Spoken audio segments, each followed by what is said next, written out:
Hi, everybody. So I just want to go over how we're going to actually finish our course this semester.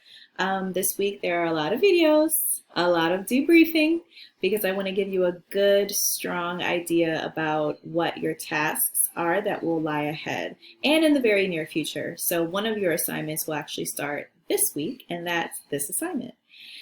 This is the Classroom Canon Class Library Final Project. So this is very similar to an annotated bibliography, except it's much cooler than just that because you're actually putting yourself in the position of being a teacher, running your own classroom, and being responsible for actually selecting the works that appear in your classroom library. Now, many of you will do this when you're in the field as the teachers and directors of your own classroom. Hopefully, you'll have the funding from your school, but sometimes, and I'm sure, well, oftentimes actually, I'm sure that you'll dip into your own pocketbooks in order to help to build that classroom library. So we're starting off with a very basic one for this assignment, and I'm asking you to compile a list of 20 books. And because we have looked at the full gamut of children's lit, I want you to use your experience and knowledge concerning that.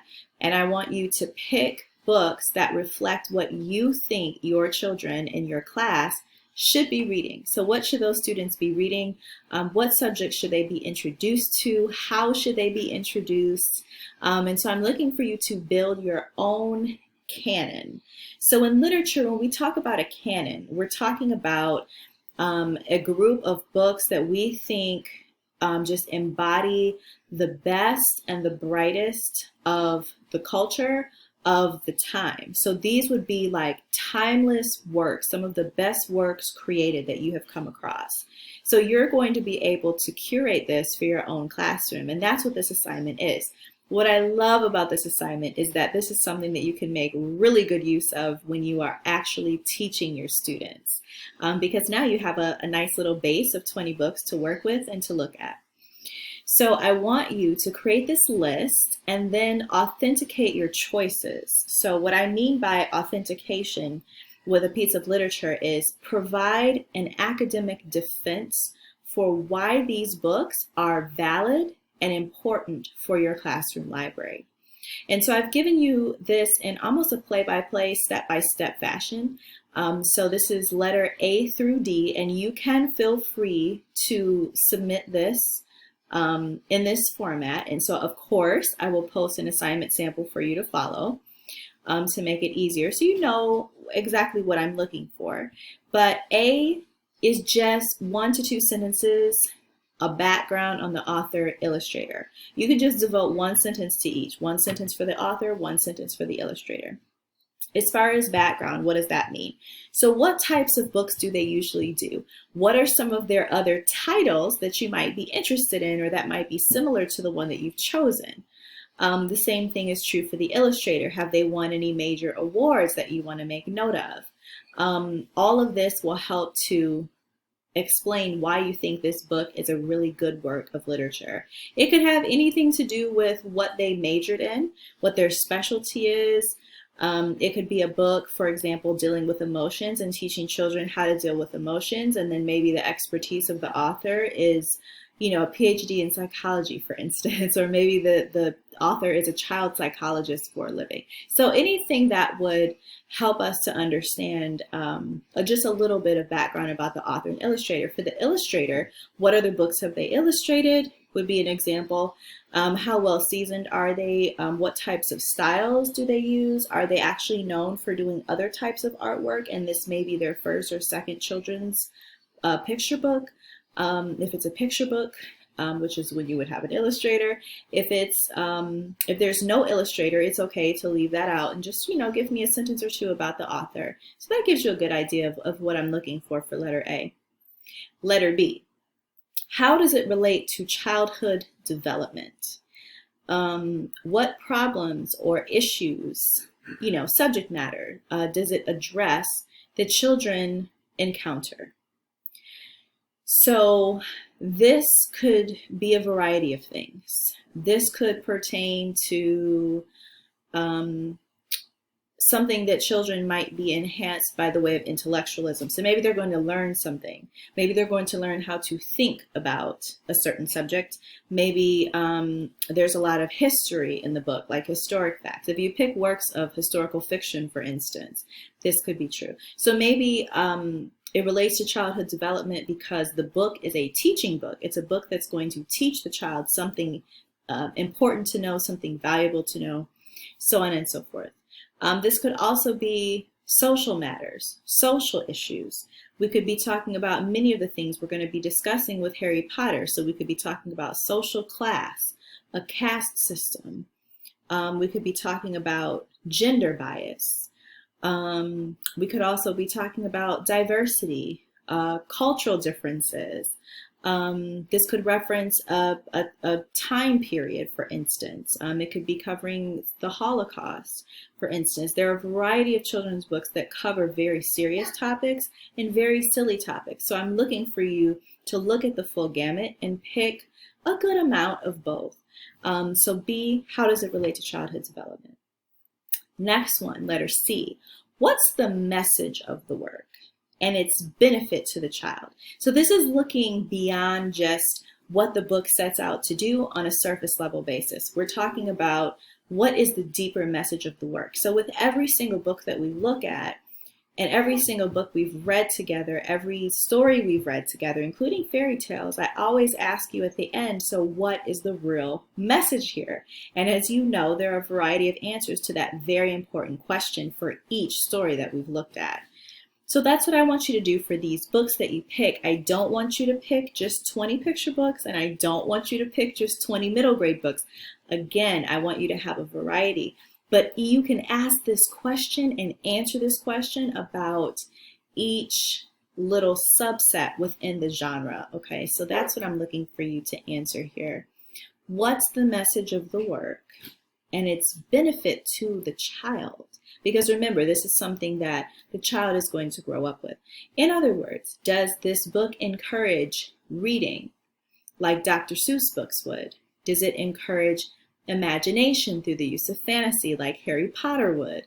Self-esteem like Colors of Me, for instance, celebrating diversity, etc. There's, all these different books that we looked at, and I want you to think about what the real subject matter is here, and how is this going to be something that enriches the child's life, because really, whatever you pick for your classroom library, you can even think of this, because I'm addressing you as teachers, but you can also think of this as for your own child. For your own child one day, or for your own child right now, what are the books that you would pick for them to read to encourage their development? Letter D. What age ranges or what grades are these appropriate for? So look at what the publisher sets, but then if you have other ideas for that, then you should include that as well. Because again, you are the expert.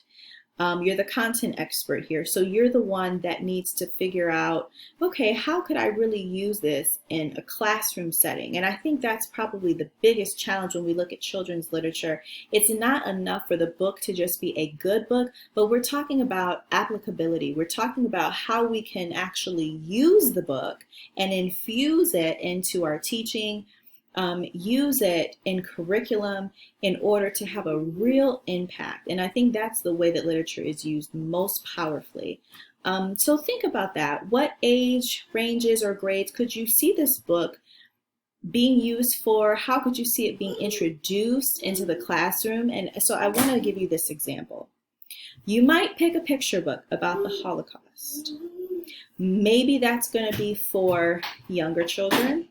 Maybe it's going to be for story time, right? Maybe you're picking it for second graders.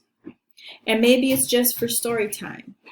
But what if you used it for fourth graders as a way to introduce the subject of Holocaust in a history class, for instance? See, I really believe that the genre of children's lit and the age appropriateness, there is a lot of flexibility there.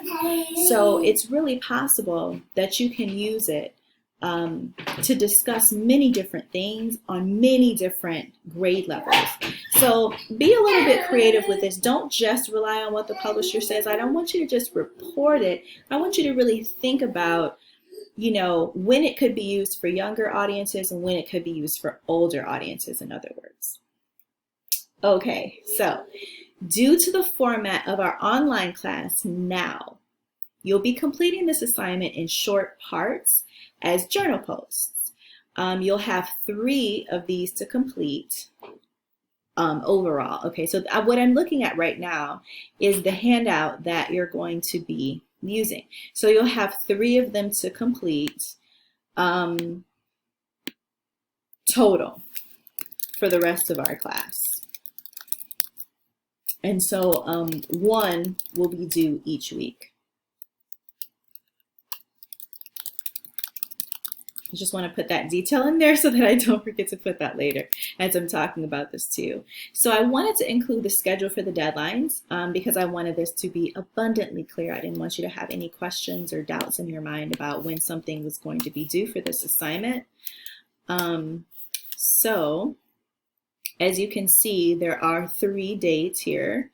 So the first is going to be the end of this week. Now, Easter Sunday is on Sunday, April 12th, and so in observation of that, I've moved your typical Sunday deadline to Monday.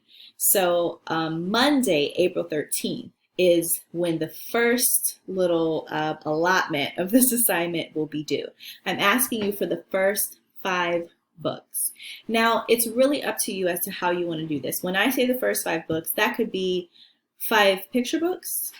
That could be 5 middle grade books. It could be a variety. It could be a mix. Every time you submit this, it could be a mix of all of them. The YA Lit, I mean, whatever you know offhand that you know, oh, I've read this book. This is a wonderful book. This week, I'm really looking for you to kind of report. And if I ask you what the top 5 children's books are in your mind right now, what would those books be? And so I think that would be a really good way to start for this week. Okay, and so I'm asking for the first 5 books and authentication for each one that you've selected for your Classroom Canon Class Library final project. And so that's the first deadline. The next deadline is the following week, but now we're back to our Sunday deadline. So Sunday, April 19th by 11:59 p.m. Eastern Standard Time, as usual. This is the next 5 books and the authentication for each one. Again, you can submit them in any order or fashion that you want. If you want a little bit of some rhyme and reason to your choices, then you could say, okay, for the first 5, I'm going to do picture books. For the next 5, I'm going to do middle grade. For the last 10, I'm going to pick middle grade and YA Lit. You can do that. I do just want to see overall that you have a mix of all of the above. And so the way that this will be graded is you'll be getting the grade on it each week that you hand it in. And so it'll be a total grade of the equivalent of a paper, like 100 points, but you'll just be getting, you know, the smaller point allotment split up into 3 weeks, basically. Same number of points total, but you'll just be getting them, you know, little by little over 3 weeks, okay? This is so that your workload doesn't build up too much as you're working on your final essay, because that's what you're going to be working on with your Harry Potter paper. So I don't want it to conflict too much. I want to make sure you've got enough time to breathe and think about things, and I really want you to read Harry Potter. I even invite you to watch the movie. If we were in class together, we would definitely be watching the movie together. Because it's just so awesome, and it's just so much fun to be able to read the book and watch the film at the same time. But I invite you to do that on your own. I definitely encourage you to read the book. You must read the book so that you can quote from it. Quoting from the book is required for this assignment because this is your research paper. And as you can see in the syllabus, you must have a research paper for this class. This is it. So you'll need to do the quotes, you know, the page numbers, all of that. Your next deadline, or your last deadline rather, for the Classroom Canon assignment will be Wednesday, April 29th by 11:59. Okay, so I know what you're thinking. You're thinking, why isn't it Sunday? The reason is because your final paper is due on Sunday. So I wanted to give you a couple extra days to complete the last